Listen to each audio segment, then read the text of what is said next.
Welcome to the How Soccer Explains Leadership podcast, where we explore leadership principles through the lens of the beautiful game. Welcome back to How Soccer Explains Leadership. Thanks again for being a part of this show. Today we have a very exciting moment in the history of How Soccer Explains Leadership. Paul Jobson, my brother-in-arms, my co-host, is finally doing an interview with me, and we get to have one of my favorite guests. No, I don't say that about everybody. We had him on episode 19. We got Brad Miller with us too. But before we get to Brad, who's an amazing clinical psychologist, he is also one of the founders of Soccer Resilience. We're going to talk about what that's been, Soccer Resilience has been going on since the last time we talked with Brad. But Paul, man, are you like jumping out of your shoes right now with excitement because this is just an amazing day for you? I'm stoked. I mean, I've taken my shoes off because I was worried I was going to jump out of them. So I just took my shoes off. Just run a podcast. Nobody will know the difference anyway. But no, I'm super stoked. Obviously, I've had since you first did your first interview with Brad back in episode 19. Obviously, Brad and I had a chance to catch up when I was coaching at Baylor and had a great conversation there. Enjoyed getting to know him a bit, and excited just for the three of us to kind of chat through some things that are going on in our especially our soccer world specifically right now on the podcast. Yeah, just excited. I'm excited to be here with you, Phil, and doing this kind of in tandem here with you, buddy. Yeah, this will be a lot of fun. So, unfortunately, we're going to be talking about, unfortunately, the reason we have to talk about all these mental health issues that are going on in our world, unfortunately, they're not getting any better. In fact, it appears they're getting worse in a lot of ways, and a lot of people, and there's just so much going on. So we're going to be talking about that. It is Mental Health Awareness Month not as we record, but when we release, it will be. So just something we wanted to get Brad back on and be able to talk about some really important topics. So that's what we're going to do now. Brad, how are you doing, man? I'm really good. It's great to be with you guys. Back again. Yeah, no kidding, man. No kidding. It's so cool. We've had some really good conversations since the last time we talked. I was able to do the mental health summit with you and your friends at Soccer Resilience. And folks, if you want to go and learn all about Brad and to hear his story and hear all that background that we normally get to do, you can go back to that episode 19. I encourage you to do so because there's so much good stuff in there. It's one of the most, referred to. I think we even recast it as one of our most downloaded episodes because it was very, very powerful stuff. But for now, what's been going on since then? Soccer Resilience. Tell me about that. It's kind of, I'd say blown up in a good way. And there's just so many cool things going on. So can you share some of that?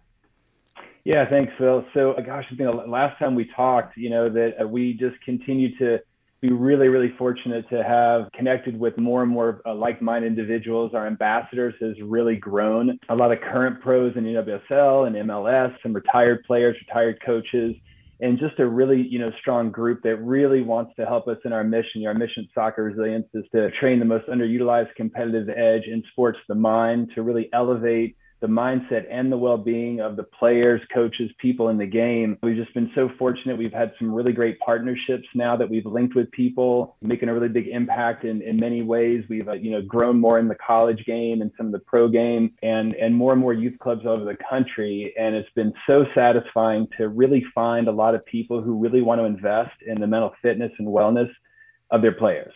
And so we've come up with a really, really great way the last, 5 or 6 months, really kind of honed in on how do we holistically serve the players. And there's so much focus on just the players, but we really now are working a lot more with coaches and parents. We have those youth clubs and high school clubs together, and in college, the coaches and the players, and really helping them all go through the same information to absorb it, apply it, and go to the next one. We have Soccer Resilience SCR Online Academy. That's a really great way when we do a mental training session now.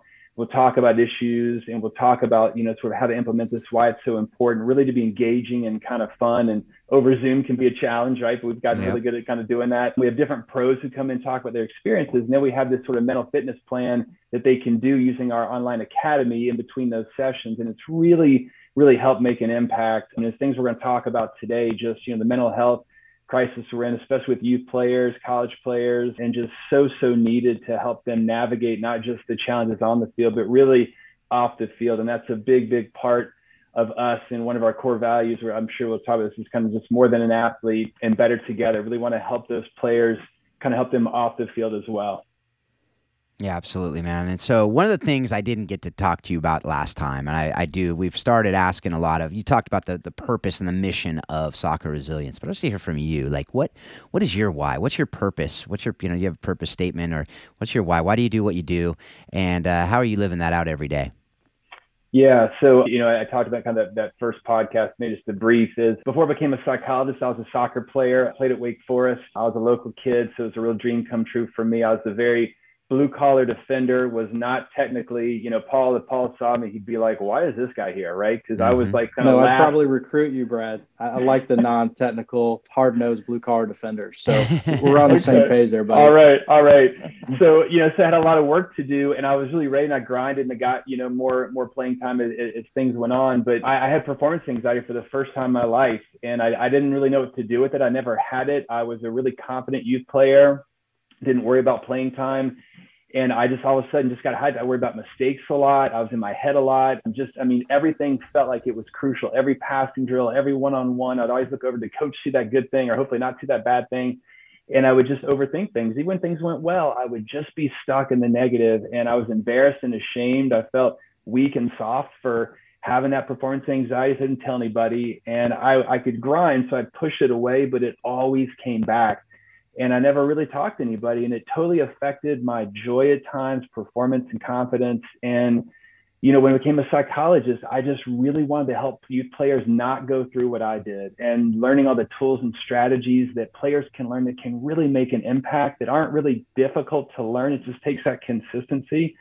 And so that's really my passion. I was actually talking to Wells Thompson, one of our founders, and I said, if we stop soccer resilience today, I would be so sad because there's so many people who need this information and I would feel like we didn't reach the people we could.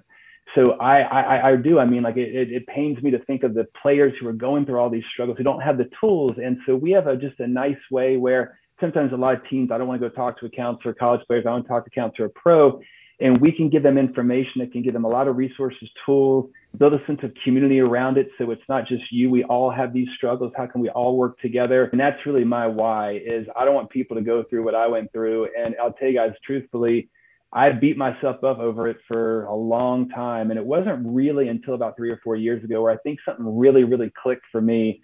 And really when Soccer Resilience started, and I just went, this pain is my passion. Like if I didn't have this, I wouldn't be so invested in talking to players and talking to teams and reaching more people. But it was those struggles that really empower me because, when I hear kids go, hey, I can relate to you. Yep, I'm that person. I struggle with that too. And then they can take these tools. It's just so satisfying for me. So it's just really taking that pain and turning to purpose. And that's my why. Yeah, it's awesome. I think that pain to purpose thing is you see a lot of very successful, and I don't mean successful financially, but you see people just really thriving in their lives when they take pain and turn it into purpose. I think just coming through the Easter season, I think that was kind of a theme through Easter as well as pain to purpose, but not to lock into that. So, we talk a little bit about, Kari Ricario and how she kind of established some things through the NWSL of creating some time where she had to take some mental wellness time off and how she kind of had to fight for it. And I don't want to say fight, but had to kind of make the league aware of like, hey, people take time off for injuries. Why aren't we able to take time off for mental health? And I thought that was a really great fight for her to stand in on and probably maybe didn't go as quickly in her mind as maybe we think it did because there was a need there for that, right? If somebody were to have an ankle injury or a knee injury, they're going to have time off. But why we don't take care of the same thing on the mental side of things is a problem. But you run into the idea of what about the folks who cannot afford to take that time off? Even if it's professional or collegiately, anytime you take time off as an athlete, there's an opportunity for somebody else to step into your position, right? Whether it's a physical injury or a mental health need or whatever it is, there's some real things that play into that even though you're taking some time off that you really, really need for yourself, it really could set you back in some ways too. I want to knock that out with you a little bit, Brad, because as a coach, I've heard even stories of players saying, man, my coach put it against me because I had to take some time off for mental health. Well, it's nothing against the player. It's just now you've got to come back and kind of earn your way back into the team again. You've taken some time off, whether that's a knee injury or mental health. Those things are real needs and time that has to be taken. How do we kind of navigate that as coaches or even as players? Maybe there's two different areas to navigate here as players and coaches one, addressing the need that is an actual need. Like people need to be, able to do that. But how do we do that for players that maybe don't have the ability to take that time off or won't get paid for that time off? Or how do we kind of navigate all of that? Yeah, so I think maybe for those youth players and collegiate players, a little bit maybe different as far as the pro players with the financial pieces. Certainly a lot of overlap, but you bring up a great point. And I think it's really important that players are aware of all of the sort of pros and cons of any choice they make. And that is going to be one of the realities, is that by taking some time off on your game, right, that immediately you may, if you're not playing, obviously somebody else steps in. Perhaps they do that really well. Perhaps they get a chemistry and a rhythm, and now you really are going to struggle to work your way back in. So I think that really is important. And I like how you equated it to a physical injury. I mean, there's players all the time who you can see they've got these nagging injuries, and they're like, no, I can't afford to step out either because I'm a pro player financially, or I am a youth player, college player. I don't want to lose my spot, my opportunity. And sometimes it's where the adults around them, or named adults, who just sort of coaches, peers, people kind of say, look, we believe that you are a person first, and who you are as a human being, that comes first. And right now with your mental health, what's going on, that is your number one thing that's happening to you. And so we want to take care of you as a person. And yes, there are some of those concerns, right, about your playing time and your status and your role, what's going to happen. If you continue this way, though, we both can pretty predict that it's going to really affect you, not just in your life and your well-being and your mental health, but even your performance too. So let's take a step back. Here's an opportunity, if needed, or an opportunity to do that. And we can really help you get whole again, get better. And when you come back, you're going to have better focus. You're going to be more fresh. You're going to be more engaged, and you're going to really have a better chance to perform better. So some athletes really need that link between that mental health and mental fitness and their performance. As we know, right, that we can have all the technical, tactical training, the physical fitness, we are sharp, ready to go. And if we're emotionally dysregulated, hijacked, depression, anxiety, we are not going to be able to perform and have those skills show. So I think really making that connection for them. And, then when they, kind of work through the things that they're working through, some players decide, I'm going to just not really come back. Right. This is overall better for me. And some players want to come back. And so I think, that just it's a journey they're going to be on, but equating for them that if they don't take these steps, if they don't do these things, sometimes we've had other players in your position, and it can really, really have a long lasting lingering effect. Your time with me as a collegiate player is limited, or your time as a youth player, your time as a pro is limited, but who you are as a person, right? That's always with you. We want to make sure that's shored up first, and then we kind of go back to performance and back what you can do. Now, for a pro player, we know, even collegiate players, there's lots of people who are going to say, I'm not going to do it. And youth players, college players, pro players, elite soccer players are great at compartmentalizing. They're so good at it, right? It's a great skill to have. You need that sometimes to block out stress of school, different things, so I can really focus in. But they're so good at compartmentalizing. Michael Phelps in his documentary said I could get a gold medal in compartmentalizing. And the downside of those athletes who can compartmentalize is it becomes their main way of coping sometimes. And that's how they function. So you bring up a really great point, Paul. So there's no simple answer. A lot of things, it just depends, right? And I think letting the athlete know that is a risk they take, and helping them understand that if they don't do that, what's it going to be like if they go into a really deep, dark depression? Right? What's that going to be like for them? And having them talk to somebody to help them make that decision. I think that seeing a therapist, talking to someone they trust who can help, maybe on the outside who's not involved with soccer, and say, you know what, this is something to consider, but why don't you go and talk to a therapist? Have some sessions, you sort that out, you look at pros and cons so they can feel empowered. Sometimes when people are like, Brad, you need to do this, go do it, I feel out of control, right? It's not my choice. So I think helping them have some responsibility in that is key. And maybe an outside third person can help them sort that out. But I very much think it's important to know the realities of the situation, because if not, then when they start to notice it, then they're going to go to panic and stress, which is absolutely going to kind of set them back in their mental health growth they're trying to help improve. Yeah, that's great. As a coach, I like comparing the physical piece of it to the mental health piece, because I think as a coach, it's easier. I'm more familiar with physical injuries, right? And as a coach, that's what you navigate. Even as a player, you're navigating. And the mental health piece is kind of a newer thing here that we're really learning, and we really should be paying more attention to. And I think as you get those college age kids and the professionals especially, it becomes a job to them, and it's harder to step away because you feel like it's going to be taken away. Your lifespan is shorter, right, as you get older. So as we talk through that and some of the things you said, hey, let's go talk to somebody, let's get familiar. I start thinking about preventative, right? Hey, we have a high incident of ACLs in female soccer. So what are we doing as coaches to prevent ACL injuries? Well, we're doing ACL preventative care, and we're teaching it to even high school kids and club kids that we're training, because that has become a really, really big problem, right? So how do we go back into and take this whole thing and rewind it back into, I know you're working with youth clubs and things like that. What are the things you're doing in those environments to help the kids so that when they get to college and pro, it's not taboo. It's not like, oh my gosh, now I've got to deal with mental health. What does that even mean? I don't want to talk to anybody about it. They're going to think I'm crazy. How are you backing that up in the youth stages to help what I would call preventative medicine, so to speak? What are things you're doing with those in those young ages to help navigate that for future processes? Yeah, and I love that too, right? That's where we really want to try to go and catch people early, just like you said with ACL, sort of prevention. Let's do that early, so we can really help prevent some of those things or make them less likely, right? We can't prevent certain things and make them less likely when they become, collegiate and pro players, or even later on in high school.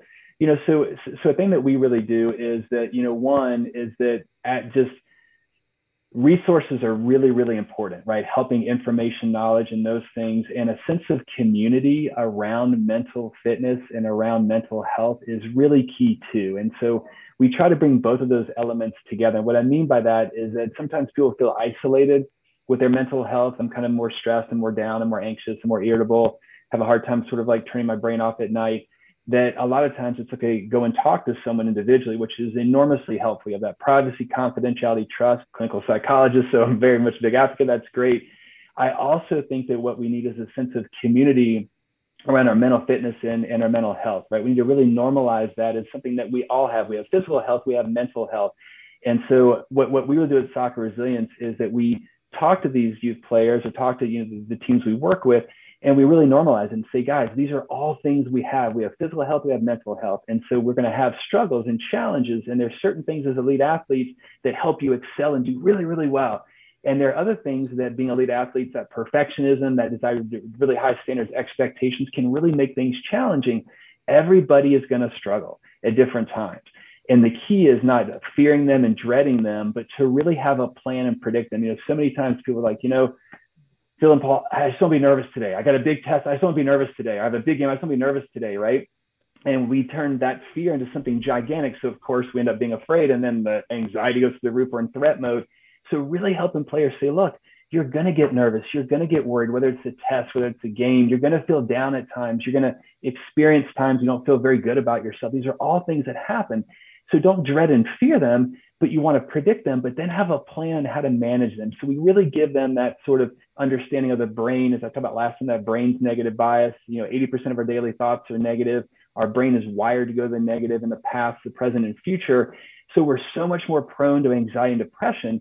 And so by letting them know and educate them and say, look, now, this is a brain issue, you can take that energy you used to spend beating yourself up and saying, why am I weak and soft? And why do I get in my head too much? And you understand that's how your brain's wired to function. But now we can give you tools to steer it in more helpful, healthy ways. And so then we come in and show them those skills and strategies, and we talk about that. We have that online resource where they can go and we give them sessions to follow, videos to watch of pros talking about those mental health struggles, what they've done to help them. And so we really make it more normalized. This is a thing you're all going to have. If you predict it, you have a plan for it, and it helps them be more settled. I think that so many times kids think that when I start to worry or get down, something's wrong with me and I'm defective. So we really try to normalize that. We give them those tools and strategies, but to people that they can relate to, right? When you hear pros come out and talk about, Paul Pogba, right, talking about his depression he struggled with at Man United, like those things are so powerful because kids are like, oh, if they go through that, then maybe it makes sense I'm going to go through it too. So it's more about empowering them. This is going to happen because mental health is on a continuum. We all have anxiety and depression throughout our lives. Sometimes it's significant enough where it really impacts our ability to like our relationships, our job or school, our play. And other times it's just sort of like a low kind of moderate kind of an impact. But so we really just help them understand this is going to happen. We give them the tools to do it and try to have a sense of community around that where they can talk about that. And we have pros sharing things so that they will open up. And when we find those teams, those players can do that, has such a more powerful impact. And so certainly, Paul, as a college coach, I'm sure there's a lot of things you guys did where that unique opportunity where you're with those players for a long period of time of their life. But that's really, to me, is that key, is giving them information in a way that normalizes this. This is what you're going to go through, but here's the tools and strategies to help you so they feel empowered and more in control, and they know it's coming. Yeah. I like that a lot. I like especially that community of people. And it kind of led me to think, as colleges, universities, and even probably youth clubs at this point, and I hope they are trying to navigate some of the things. And I think it's something great that, soccer resilience is such a great tool for folks to kind of tap into. But as colleges and universities and even clubs are kind of trying to figure this piece out, help us navigate. What are the differences as we kind of try to navigate this difference between, let's say, like a sports psychologist and just a counselor? So every college and university has a counseling department, right? It's just, they just do, and they should, and it's fantastic. And it should be there as a resource and a tool for all students. As an athletic department, what's the difference between a sports psych and a counselor? And is there a need for both? Is one more important than the other? When should someone see one, and when should they see the other? You know what I mean? Like, and as a coach trying to navigate that for your players, how do I differentiate? Like, hey, you know what? You really should just go see a sports psych, and this could really help you. Here's this community, blah, blah, blah. And you know what? Here's the counseling department. Let's go talk to them. Help me navigate that a little bit. Yeah, it's a really, really good question. And so I think it's going to depend on, a couple of things, is sort of the background and experience of that, sports psych person, and then of that counselor person. So for example, I'm a clinical psychologist who specializes in sports psychology. So I can sort of do both of those things. Those are really in my specialties. People who are sort of certified mental performance coaches, they are very much focused on performance, and they can help a little bit with the mental health too, but they're not really trained to kind of work with sort of depression and anxiety, relationship issues, substance abuse, other kind of mental health issues. So it really depends a lot on the background of that person. But if you have, say, a sports psychologist who is a true psychologist and got their doctorate in sports psychology, they're going to have some of that clinical training too, where they can help navigate both those things, because you and I know that no athlete only has challenges in performance, right? You're going to have things off the field too. So it really depends on the credentials and the background, the training and the skill of that sports psychologist person. But what I often tell people who come see me is, especially when it comes to, sort of teenagers or college students, especially men, I'll just say, look, I'm just going to give you the sports psychology special, 5 sessions. Let's go over all this stuff. And, help you in your relationships and stuff too. And so I think that most people are more comfortable seeing a sports psychologist in a sense, because that feels kind of safer, less stigma. Sadly, hopefully that does change with time. They're really focusing on performance. And so certainly that's going to address a lot of how to manage your emotion, how to sort of change your mindset, change your thinking, self-awareness, a lot of really, really important things that are going to help you in the classroom and manage things outside of that. When someone's really, the main presenting issue is more about sort of like a clinical almost level of sort of depression or anxiety, and it's not so much a sports focus, performance focus, and that person feels like, I kind of feel the performance piece is going okay, it's just my mental health that's getting in the way of my performance. And that's when maybe you steer more towards a counselor. And some people like that because they feel there's so much pressure and stress around their sport and soccer. So if I'm struggling as an athlete, and they go, I want to go talk to someone who's not about soccer. You know what I mean? I want to go talk to someone who's a counselor, psychologist, whatever it is, and deal with some other things. And so it really just depends on the credentials and background experience of that person and what they're able to do. Because many people who are also counselors know about how to help you with performance. There's a tremendous amount of overlap. So just to answer that, Paul, it really kind of depends on the credentials. But I think what that person's looking for, I'd be very curious to hear you guys' experience. But my experience is, especially with men, sports psychologist is a safer place to go. And I think a lot of people feel like that's an okay place to start. And then that sports psychologist hopefully can say, there's certain things within my wheelhouse and there's certain things that aren't. If these things come up, then I'm going to refer you to someone who can better help you with that. And that can be a really nice way to sort of start.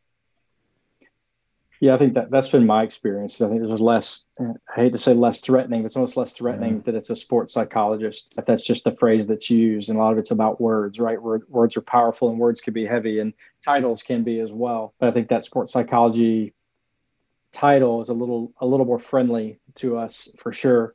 But what do you think that, and we can dive into that a little bit more, but I just have one more question that goes in line with this. as we're talking about staffing, and, it's become very easy now. It didn't always used to be easy for a head coach and a strength coach to get along and figure out what was best for their players and performance and injury prevention and things like that. What should that relationship be between a coach and whether it's a sports psychologist or a counselor when it comes to doing what's best for that athlete? Obviously, we're all trying to be in partnership to do what's best and get the best out of our athletes and do what's best for them in the long run and long term. What should that relationship be, and where is that balance for the clinical psychologist or for the sport, whatever counselor? What is that relationship? What should they not tell coaches? How does that relationship work? It's a little bit more sensitive, I think, than a strength coach, obviously, or an athletic trainer. How should that relationship work in a professional environment to find what's best for our athletes? Yeah, it's a great question. And so, with psychologists, that we have, confidentiality, right? So there'll be that kind of like the, discussion right up front about what's confidential, what's not. So I think that's really, really important that that's established with the player who comes in, and then the coach is aware of that too. So in most cases, it's going to be a confidential relationship between, if it's, really going to be sort of done in that way, between the player and the sports psychologist or counselor. And the player would advocate to help the player communicate with the coach. Certainly the coach can say, hey, here's some things I'm noticing. Hey, here's some concerns I have. Hey, here's some things I'm seeing. What that sports psychologist shares back to the coach is something that just really needs to be set up from the beginning, so that there can be communication three ways, as long as everybody knows. What can happen sometimes, it can really be detrimental, is the player thinks it's private and confidential, all of it. And then the sports psych's talking to a coach, and, Paul, because you're a really nice guy. And it's kind of like, well, Sarah is really struggling with some depression. Her mom lost her job, and it's just financial stress on the family. And then now you're talking to her in a supportive way, like, hey, I heard about your mom, hope everything goes okay. And now that player's like, okay, I'm not telling that sports psych anything now. Mm-hmm. Right. So I think that just as long as it's set up from the beginning, and so communication can maybe flow where a coach can share things, but the counselor sports psych only shares things that the player really agrees. And what I always say is that if I'm going to share something, say if there's like a three-way person I'm working with, is the player, ideally, we would all be three having a conversation together, right? So that information will get shared. Or I'd say, what do you want me to share specifically? What do you not want me to share? Okay, this is what I'm going to share. Are you comfortable with that? And I would tell the person I'm talking, in this case, a coach, hey, coach, Sarah said it's okay to share this with you. And so I can share this. And then you might ask me a bunch of questions. I'd say, I'm sorry, I can't really answer much more beyond that. But she did want me to pass this on to you. She didn't feel comfortable, but ideally empowering her or him to come and talk to their coach and share that information with them.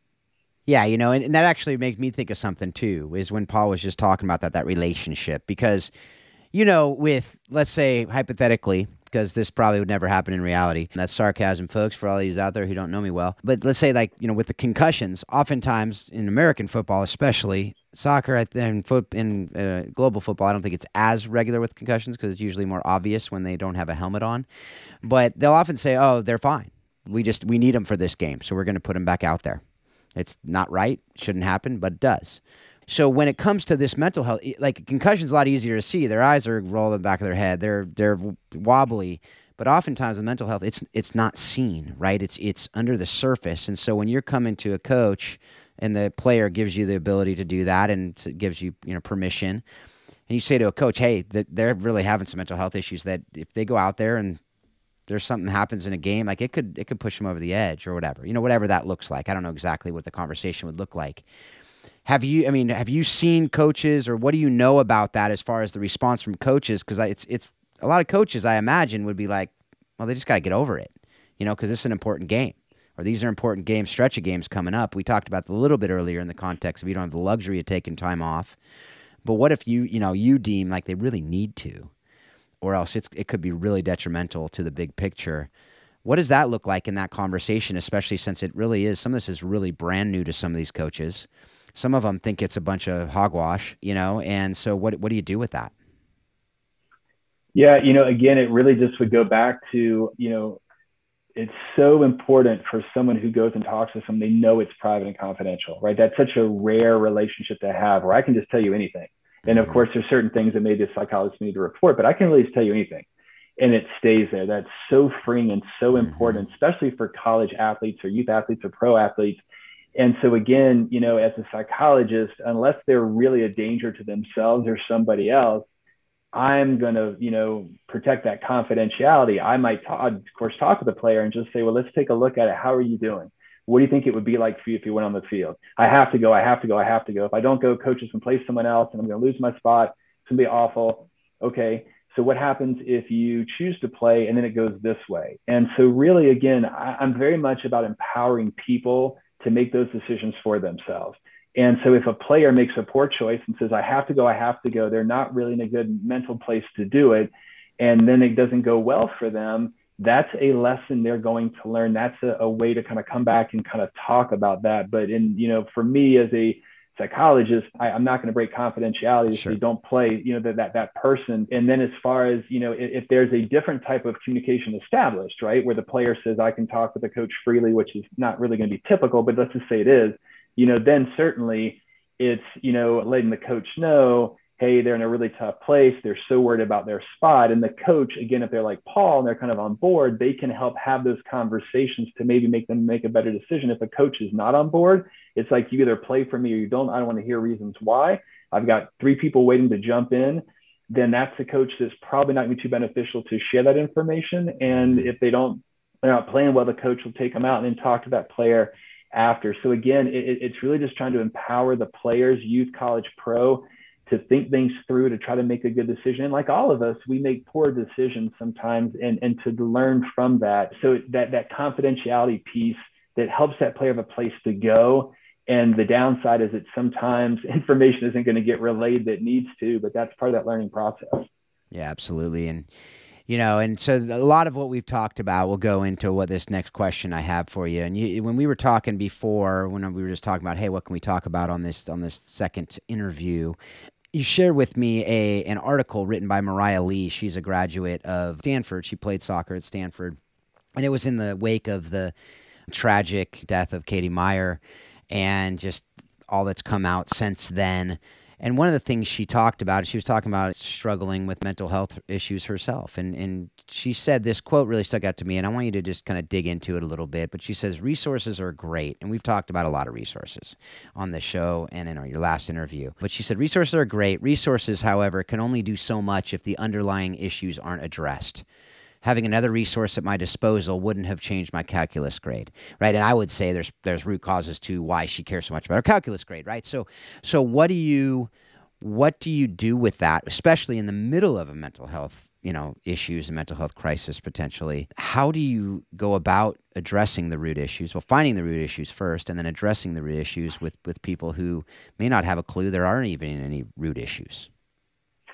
Yeah. So, just like with a physical injury, right? The first thing you want to do is get some stability and strength, right? So you can walk on it, so you can work your way up. And then as you kind of maybe get out of your boot or you're doing some exercises, then you kind of do that. So if somebody is in a mental health crisis, they're really, really struggling. The first thing is just to help them get through the crisis, right? To help them find those tools and strategies to help them feel a little more in control of their emotion. They've got support around them. People who know and care about them are aware of what's going on. They can kind of help. I think in her article, which is great, that it really got me to think as well, that there's another really good article in the Harvard Business Review lately that came out that just talked about how we view mental health individually.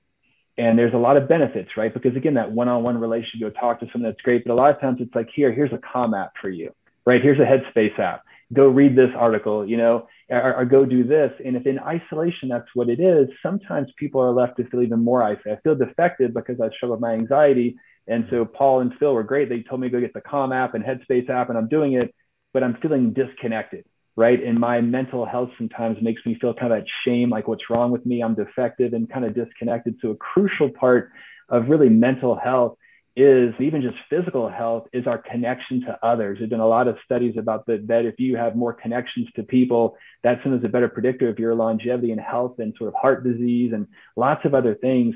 So I think that, Mariah, what I liked is that she, in her article, she talked about, I need to find a space outside of soccer.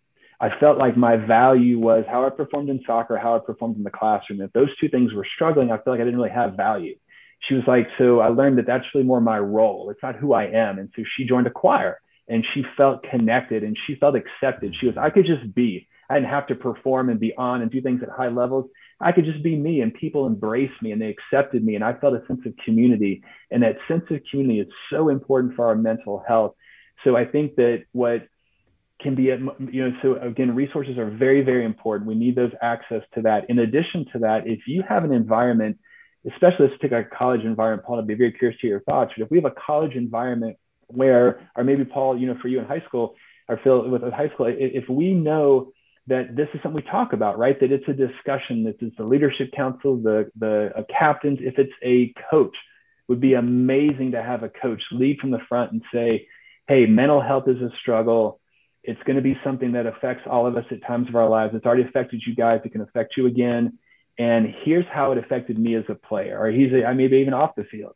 And this is what I learned to help me. And you have some of that leadership group, if they can kind of do that and say, so you're going to have this. So we talk about that. We are people first and we're players second.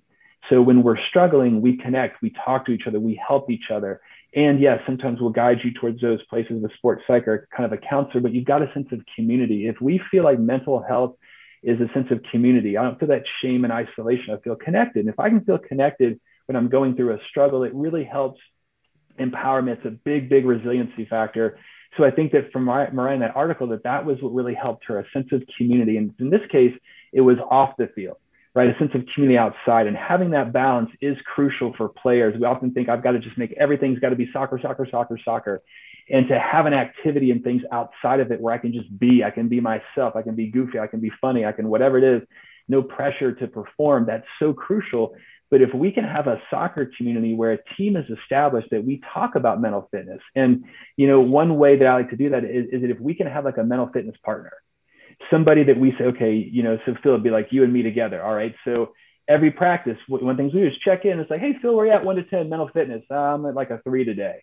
And you go, well, Brad, why is it not a 1 or 2? Well, I was thinking about a growth mindset. They're trying to learn from some of the mistakes I made. Okay, well, what might help you get to a 4? I think if I just really try to focus on the enjoyment of being with my teammates today as we practice, I think that's going to help. Okay. So if there's like a daily type of a check-in, if there's sort of a way of where, again, some teams do this great thing. I know here comes another long answer, but where they will literally have, it's like this club we talked to, where every 2 weeks a player shares their journey. This is who I am. This is my journey. And it includes things and it can be great if it includes sort of mental fitness, mental health as well, right? Where I've had some struggles, where I've sort of gotten through some things, lessons I've learned, things I wish I knew. And when we do that, that vulnerability allows more connection. And then if another player comes and they share that this club was talking about, once one person really opened up about some mental health struggles, it was amazing the significant amount of those people who also had that too. And it became kind of this thing, and they would put dates on times when things were really difficult for them. And so like, oh, mine was in this year, mine was in this year. So that sense of community is so crucial. But if we could do it in sport as well, to me, that would be enormously beneficial to them, to say you can still be valued as a part of this team and have mental health struggles at the same time.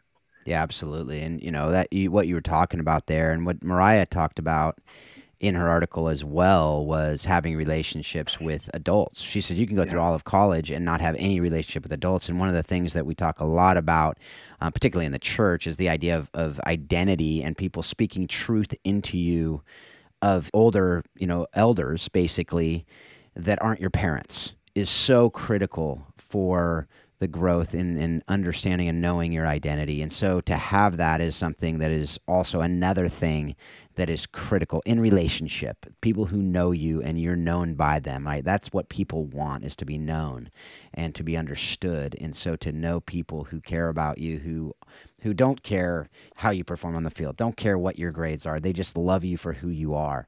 That's so critical. But Paul, I want to just hear from you too. Like, did you have anything with your team? I know now you're like hanging out in retirement, but when you were coaching way back when, what did you have anything with your team that you guys did in this regard, as far as like those check-ins that Brad was just referring to, or that coaches could maybe incorporate into what they're doing?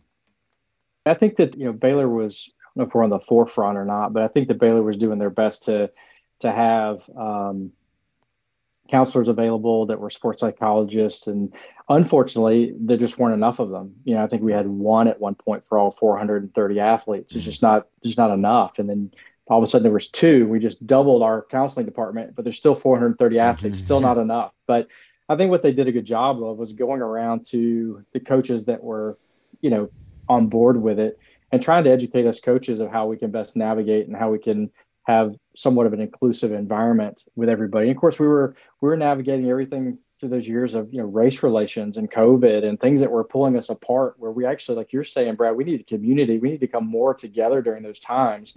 And at the same time, we're battling, Instagram lifestyle, where everything kids are seeing in front of them is great and glorious, and nobody has any problems and everybody's perfect, but I'm not that way. So something must be wrong with me. So I think creating relationships with these players, not just peer to peer, but even what was talked about in the article, it's almost sad to me that it's like, the adults I saw the most were my coaching staff, and I didn't have a relationship with them.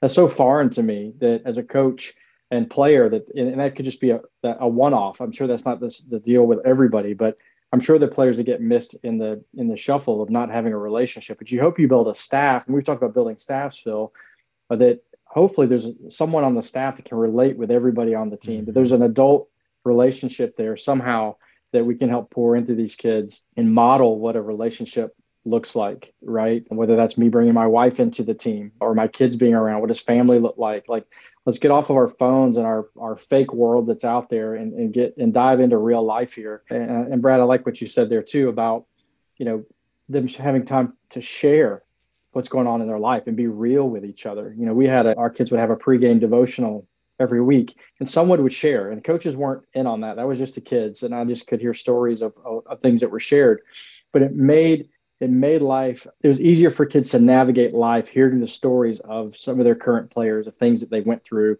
and knowing in that moment, there's somebody in that room who's going, oh, wow, I'm not the only one.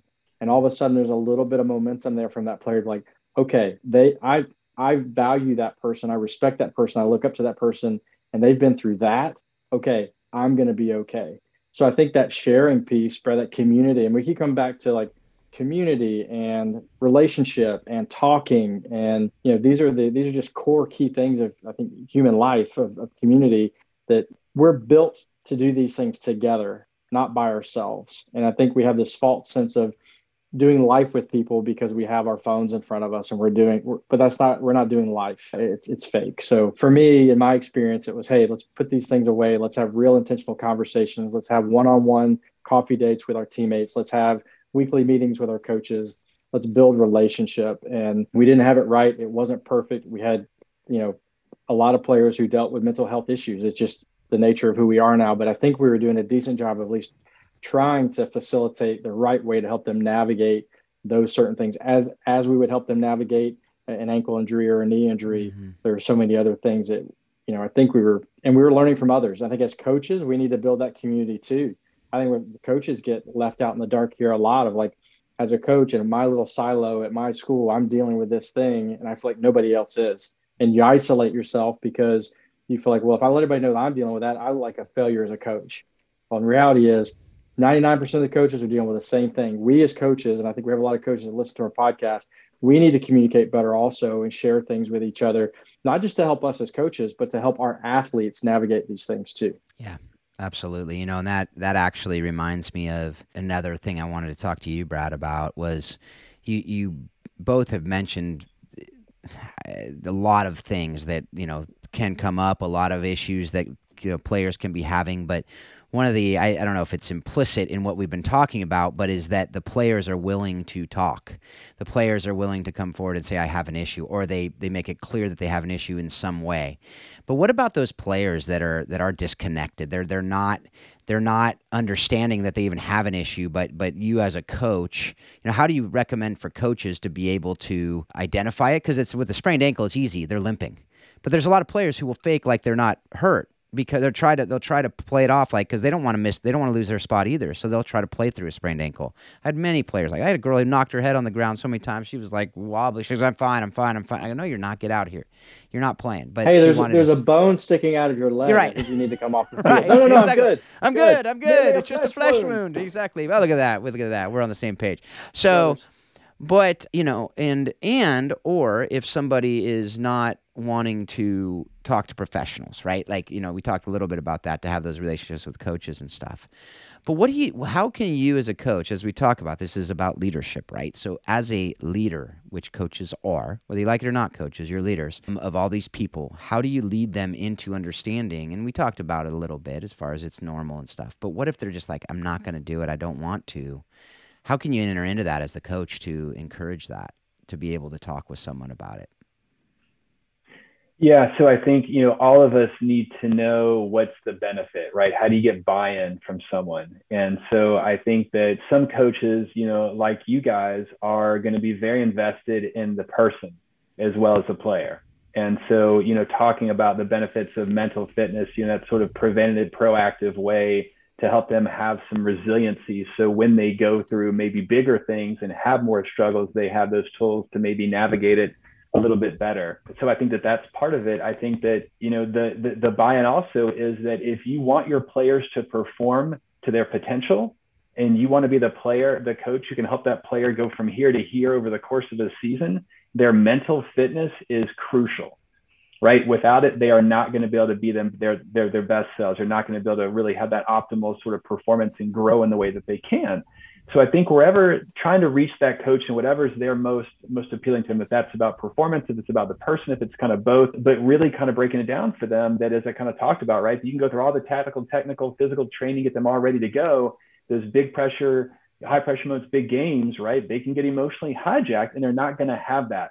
Well, if they're struggling with depression, relationships and academics and financial issues and things like that off the field that's affecting them, that's absolutely going to transfer a lot of the time to players. Again, some players can compartmentalize and they're still going to be able to perform very, very well despite having mental health struggles. I think that's the thing I really like to point out to coaches. We like to point out to coaches is don't be fooled by your players' performance to assess their mental wellness and their health, right? We all know, Michael Phelps obviously talked about how, in the Olympic cycle training, he'd be crying while he's screaming while he's swimming in the pool for that year and a half for the Olympics, but he was locked in and focused and it helped him excel. But as soon as it was over, anxiety and depression came back. Rinse and repeat. 2.5 years later, here comes the next cycle, and he would go. So I think find the benefit to coaches, like what are they looking for? What are they motivated in? And then selling it that way or kind of showing them that that's the benefit to them. If they don't feel comfortable and open to talk about mental health, again, that's one thing at Soccer Resilience we do. We do that. We come in and talk to the players and, try to educate the coaches. But I think too, if a coach can even find some people in the leadership group, right, and have those people be the ones that the coach is like, I just don't feel comfortable. It's weird for me, but I think it's important. Finding some of those players who can do that, right? And kind of just like we were kind of talking about where they can help, advocate and have some of those discussions where they talk about fitness and mental health and like, hey, this is something we're all going to go through just like injuries, right, this year. And again, kind of going back to that, how we have that sense of community. Your question about how can coaches kind of identify or know when players are struggling? A really simple, easy way I think of is some of the things when we struggle physically are also the same way mentally, right? If I've got an ankle that's really bugging me or a hamstring that's really kind of strained, but I want people to know it, I'm just not going to be as explosive, as engaged. I'm going to play different. So you can notice that. So I think coaches who can really be good observers and aware of players' tendencies and how they typically look at practice, when you just see something different, that can be a potential sign. Mm-hmm. And again, everything's on a continuum. So just because I'm more kind of disengaged in tasks doesn't mean I have clinical depression, right? But that means maybe there's some mental health. So I think looking for trends, finding the players. If you don't feel comfortable as a coach, you've got some players you can go, hey, can you just go check in on your teammate Joe or Sally? And to kind of just check in with them can kind of be a way. But, Phil, to your point, some players are disconnected and they're not going to be open. They're going to be very guarded. And so, we can just expose them to information, try to normalize it, try to make it something that everybody's going to go through. And even to say, hey, some of you are going to go through things and you're not going to want to share it. You're not going to want to talk about it here. You're not going to feel safe. So that's okay. You can go to Soccer Resilience and look up things. You can go to YouTube and look up things. You can go and, see if there's a counselor at your school you can talk to. Just find somebody or a friend that you can open up to and connect to. I just think that isolation with mental health can make it so much harder. But you're right, because some people are not going to engage no matter how much resources, how much time they're just not there yet. But planting a seed can have a value as well. Yeah. Yeah. That's great, Brett. I think a lot of that kind of leads into my next question. I think there's some overlap here. But as we've just been through, I don't know if you were aware or not, but we just came through a pandemic. I don't know. I think you probably experienced that too. How do we come through this well? And I think some of the things you said too is, there's some relatability there. We've all kind of been through it, but we're all handling it differently. We've all had to handle it differently. And, for some folks, when we talk about sport, their sport was taken away from them for a little bit of time. For some of them, some of the younger kids, maybe some college and university opportunities they feel were taken away from them because of just the timing of that process. Maybe the same thing as transitioning from college to pro. Like there's just some different things people are navigating here, coaches, players, whatever. How do we come through this well? What are some of the trends that you're seeing that maybe are different through the pandemic that maybe previously before the pandemic? And how do we navigate this, and how do we come through this well? And what do we learn from this as we move forward? Yeah, I think it's a great question. I see, through Soccer Resilience, I also have, private practice, just talk to a lot of people. And I say, maybe there's like 1% of people who have only flourished during the pandemic and it's only been good for them. Most everybody else, it's had its real challenges, it's had its struggles. And, something that Phil and I were talking about, that there's two types of stress, right? There's chronic stress and like acute stress. Acute stress is like, I got into a car accident, I broke my leg, that there's water all over my house, I got a flood or something. Like, then we know why we're stressed. It makes sense. Everybody can kind of go, okay, I can see why Brad's more irritable. His house is just underwater, right? Then you kind of go, I get it. So usually, like, we know what it is. The brain identifies that we feel more in control. People kind of support us because they understand what's kind of going on. And we know this is a normal reaction. And then we kind of work our way through. That, in lots of ways, can be easier to deal with. That's not to minimize difficult things, but the harder thing to deal with is chronic stress for this reason. So chronic stress is that thing that just happens over and over and over and over and over, like things with the pandemic. And the reason is because we are really great at habituating. We adapt really, really well, right? If you and I go to Hawaii and get out of the plane, and it's like we feel that heat. Well, okay, for me, be humidity, I'm in San Diego, but say you go, we go to Minnesota, right? In the wintertime, we can feel that, oh my gosh. And for the first hour, like our brain's like, what am I doing here? But then you realize I just dress warmer, kind of adapt. In a couple of days, you're kind of used to it. So we adapt really, really well. With the same thing psychologically, we adapt to stress and hardship. And most people who can really perform well, elite athletes who can challenge themselves, high expectations and go, they're very, very good at going beyond where most people would go, which is a wonderful strength. However, they also have a really Achilles heel of knowing how they're really doing. They don't really realize they're overworked or burnout and stressed until they are like crashing and burning.